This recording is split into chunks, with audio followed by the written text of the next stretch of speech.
Hello, welcome to my YouTube channel আগন্তুক। আমি তোমাদের বন্ধু পিঙ্কিরা চলে এসেছি আবারও সপ্তম শ্রেণীর চতুর্থ অধ্যায়ের আরও একটি প্রশ্নোত্তর নিয়ে।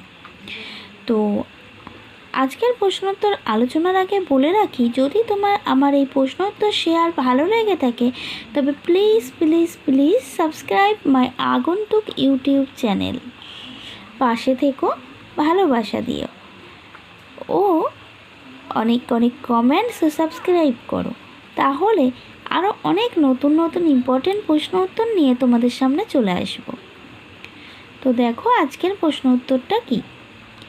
আজকের প্রশ্ন, মানবদেহে লবণের আধিক্যের ফলাফল আলোচনা করো, অথবা রক্তে নুনের পরিমাণ বৃদ্ধি পেলে কী কী শারীরিক সমস্যা দেখা দিতে পারে। এটা তোমরা পেয়ে যাবে তোমাদের পাঠ্যপুস্তক 314 পেজে। তো এবার চলে আসি এর উত্তরটা কী লিখব। অ্যাসিডের প্রতিস্থাপনীয় হাইড্রোজেন পরমাণু ধাতু বা অন্য কোনো পজিটিভ তড়িৎগ্রস্ত মূলক দ্বারা আংশিক বা সম্পূর্ণরূপে প্রতিস্থাপিত হয়ে যে যৌগ উৎপন্ন করে তাকে লবণ বলে। আমরা দৈনন্দিন জীবনে যে খাদ্য লবণ ব্যবহার করি তা প্রকৃতপক্ষে কস্টিক সোডা ও হাইড্রোক্লোরিক অ্যাসিডের বিক্রিয়ায় উৎপন্ন হয়। মানবদেহে প্রয়োজনীয় লবণের মধ্যে অন্যতম হল খাদ্য লবণ বা সোডিয়াম ক্লোরাইড।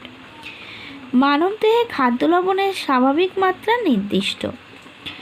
যদি কোনো কারণে এই খাদ্য লবণের মাত্রা স্বাভাবিকের তুলনায় বেশি হয় তবে মানবদেহে নানা শারীরিক অসুবিধা দেখা যায়। মানবদেহে লবণের আধিক্য বেশি হলে রক্তে লবণের পরিমাণ বেড়ে যায়, ফলে রক্তের মধ্যে থাকা জলের পরিমাণ বেড়ে যায়।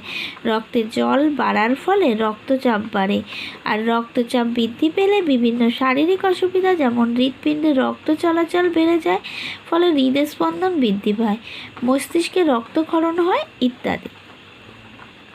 এই উত্তরটাই লিখতে হবে।